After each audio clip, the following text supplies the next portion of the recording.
സുരേഷ് ഭായ്, എന്തൊരു ചോദ്യം ചോദിച്ചിട്ടുണ്ട്. ഹെൽത്തി ഫാറ്റ് ഇല്ലേ, നമ്മൾ എന്തുകൊണ്ട് ഉൾപ്പെടുത്തണം എന്നാണ് പറയുന്നത്. തീർച്ചയായും നമ്മുടെ ശരീരത്തിൽ നല്ല കൊഴുപ്പുണ്ട്, ചീത്ത കൊഴുപ്പുണ്ട്. ഈ നല്ല കൊഴുപ്പ് എന്താ ചെയ്യാന്ന് വെച്ച് കഴിഞ്ഞാൽ നമ്മുടെ ശരീരത്തിൽ ഇപ്പൊ HDL കൊളസ്ട്രോൾ എന്ന് കേട്ടിട്ടുണ്ടല്ലോ. ഇതെന്താന്ന് പറഞ്ഞാൽ നമ്മുടെ ശരീരത്തിലുള്ള വൃത്തികെട്ട കൊഴുപ്പിനൊക്കെ നമ്മുടെ ശരീരത്തിൽ നിന്ന് ഇതാക്കിയിട്ട് ലിവറിൽ കൊണ്ടുവന്ന് നശിപ്പിച്ച് കളയും. ഈ ചീത്ത കൊഴുപ്പ് എന്താണെന്ന് വെച്ചാൽ നമ്മുടെ ശരീരത്തിലേക്ക് വരുന്ന വൃത്തികെട്ട കൊളസ്ട്രോളിനെല്ലാം നമ്മുടെ രക്തക്കൊല്ലൊക്കെ ഡെപ്പോസിറ്റ് ചെയ്തിട്ട് എന്ത് ചെയ്യും, അത് ബ്ലോക്ക് ആയിട്ടും സ്ട്രോക്ക് ആയിട്ടും ഒക്കെ പരിവർത്തനം ചെയ്യും. അപ്പൊ അത് ഡേഞ്ചറാണ്. അപ്പൊ നമ്മൾ ഈ ഹെൽത്തി ഫാറ്റ് നമ്മൾ ഒരുപാട് കഴിക്കണം എന്തായാലും, മനസ്സിലായില്ലേ? ചീത്ത കൊഴുപ്പ് നമ്മൾ കഴിക്കരുത്, നല്ല കൊഴുപ്പ് കഴിക്കുകയും വേണം. അതിനെ കുറിച്ച് ഞാനൊന്ന് പറഞ്ഞുതരാം. സുരേഷ് ഭായ് ഏതായാലും നമ്മളൊരു നാട്ടുകാരൻ കൂടിയാണ്, എന്റെ കൂടത്തായില്ലേ, നമ്മളെ ഗുരു ജമാൽ ഡോക്ടറെ അയൽവാസിയാണ്. സുരേഷ് വെളിമണ്ണ. വെളിമണ്ണ എന്നുള്ള പേര് ഒരു ഫേമസ് ആണല്ലോ. ഫേമസ് ആണ്. നമ്മൾ അസിം എന്നൊക്കെ അറിയിട്ടുണ്ട്. നമ്മളെ അവരെ നാട്ടുകാരനാണ്. ഓഹോ, അസീം വെളിമണ്ണ. MJL ഒരു സ്റ്റുഡന്റ് ആണ്. നമുക്ക് ആരോഗ്യപരമായിട്ടുള്ള കൊഴുപ്പ് നമ്മൾ കഴിക്കുകയാണെങ്കിൽ നമ്മുടെ ദഹന വ്യവസ്ഥയെ അത് സ്ലോ ഡൗൺ ആക്കും. അപ്പൊ നമുക്ക് ന്യൂട്രിയൻസ് ഒക്കെ നമ്മുടെ ശരീരത്തിലേക്ക് എത്തുന്ന പോഷകങ്ങളൊക്കെ ശരിയായ രീതിയിൽ ആഗിരണം ചെയ്തെടുക്കാൻ പറ്റും. മനസ്സിലായില്ലേ? പിന്നെ നമ്മൾ ചില ഫാറ്റിൽ തന്നെ സൊല്യൂബിൾ ചെയ്യുന്ന ഒരുപാട് വൈറ്റമിൻസ് ഉണ്ട്. Vitamin A, D, E, K. ഇതിൻ്റെയൊക്കെ അബ്സോർപ്ഷന് നല്ല ഭംഗിയായി നിന്ന് കഴിഞ്ഞാൽ നമുക്ക് ഒരുപാട് ആരോഗ്യ ഗുണങ്ങൾ കിട്ടും. അപ്പം അത് മെച്ചപ്പെടുത്താൻ ഇതുകൊണ്ട് നല്ലതാണ്. മനസ്സിലായില്ലേ?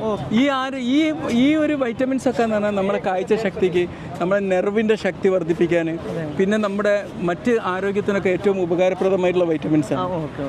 പിന്നെ ഹെൽത്തി ഫാറ്റ് കൊണ്ടുള്ളൊരു മെച്ചം എന്ന് പറഞ്ഞാൽ നമ്മളെ ബ്രെയിനിൻ്റെ ഹെൽത്ത് സംരക്ഷിക്കുന്നുള്ളത്. അപ്പോൾ കുട്ടിക്കൊക്കെ ഈ ഹെൽത്തി ഫാറ്റ് അവിടെ എത്തുകയാണെങ്കിൽ അവർക്ക് ഓർമ്മക്കുറവിൻ്റെ പ്രശ്നങ്ങൾ, പെട്ടെന്ന് ചെന്നി രോഗമൊക്കെ വരുമല്ലോ, ഇതൊക്കെ വരുന്നത് തടയാൻ ഇതുകൊണ്ട് സാധ്യമാവുന്നതാണ്.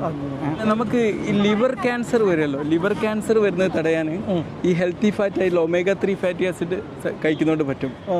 മനസ്സിലായില്ലേ? ഫാറ്റ് നമ്മുടെ ശരീരത്തിലേക്ക് എത്തിയാലുള്ള ഗുണം എന്ന് പറഞ്ഞാൽ അത് നമ്മളൊരു കുഷ്യനായിട്ട് പ്രവർത്തിച്ചിട്ട് നമ്മൾ ആന്തരിക അവയവങ്ങളെ പ്രൊട്ടക്റ്റ് ചെയ്യും.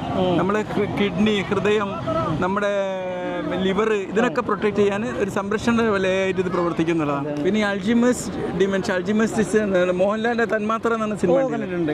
ആ സിനിമയിൽ കണ്ടില്ല, മോഹൻലാലിന്റെ ഓർമ്മയൊക്കെ അല്ലാതായി പോകുന്നത്. ഇത് അൾജിമേഴ്സ് ഡിസീസ് എന്ന് പറയും. ഇതുപോലത്തെ അസുഖങ്ങൾ തടയാനും നമുക്ക് ഹെൽത്തി ഫാറ്റ് അവിടെ എത്തണം. നമ്മുടെ നെരുമ്പ് എപ്പോഴും നല്ല ശക്തിയോടെ നിൽക്കാൻ പറ്റും, പവർഫുൾ ആയിട്ട് നിർത്തും എന്നുള്ളതാണ്. നമ്മളെ ഹൃദയം എന്ന് പറഞ്ഞാൽ അതിങ്ങനെ പമ്പ് ചെയ്തുകൊണ്ടിരിക്കുകയാണ്. ഇതിങ്ങനെ പമ്പ് ചെയ്തിട്ട് നല്ല രക്തം ഇങ്ങനെ പുഷ് ചെയ്യാണ്. 60% നമ്മൾ ഈ ഒരു പമ്പ് ചെയ്യാൻ വേണ്ടിയുള്ള ഊർജ്ജം കൊടുക്കുന്നത് ഈ ഹെൽത്തി ഫാറ്റാണ്. പിന്നെ നമ്മുടെ ലിവറിനെയും കിഡ്നിനെയും പ്രൊട്ടക്ട് ചെയ്യാനും ഇതുകൊണ്ട് നല്ല കൊഴുപ്പ് കഴിക്കുന്നതുകൊണ്ട് ഏറ്റവും വലിയ ഗുണം നമ്മുടെ ഹൃദയത്തിനാണ്. കൊളസ്ട്രോൾ കുറക്കാൻ പറ്റും, ചീത്ത കൊളസ്ട്രോളിൻ്റെ അളവ് കുറക്കും, നല്ല കൊളസ്ട്രോൾ കൂട്ടും. പിന്നെ രക്തക്കൊഴലിൽ ബ്ലോക്കുകൾ ഉണ്ടാകുന്നത് തടയും, അറ്റാക്ക് വരുന്നത് തടയും. അത്രയേറെ ഗുണങ്ങൾ അതുകൊണ്ടുണ്ട് എന്നുള്ളതാണ്. പിന്നെ നമ്മളെ ഒരു രോഗപ്രതിരോധ സിസ്റ്റം ഉണ്ട്, ഇമ്മ്യൂൺ സിസ്റ്റം എന്ന് പറയും. ഇതിനെ ശക്തിപ്പെടുത്താനും നല്ല കൊഴുപ്പ് കിട്ടണം. പിന്നെ നമ്മളെ മെൻ്റൽ ഹെൽത്ത്, നമ്മളെ മാനസികാരോഗ്യം സംരക്ഷിക്കാനും പറ്റും. ഏതായാലും സുരേഷ് വെളിവണ്ണ നമുക്ക് വേണ്ടി ഒരു പാട്ട് പാടാനുള്ള ഒരുക്കത്തിലാണ്. ഞങ്ങൾ ഏതായാലും ഒരുമിച്ച്, ഞാൻ താളം പിടിക്കും, നീ പാടും, വേണമെങ്കിൽ ഞാനും ഒന്ന് കൂടി തരാം. എനിക്ക് പാട്ട് വല്ലാണ്ട് അറിയൂല. അല്ല, ഞാനും പാട്ടുകാരനല്ല. പാട്ട് പാടാൻ അറിയാത്തവർക്കും പാട്ട് പാടാനുള്ള സ്വാതന്ത്ര്യത്തിന് വേണ്ടിയാണ്.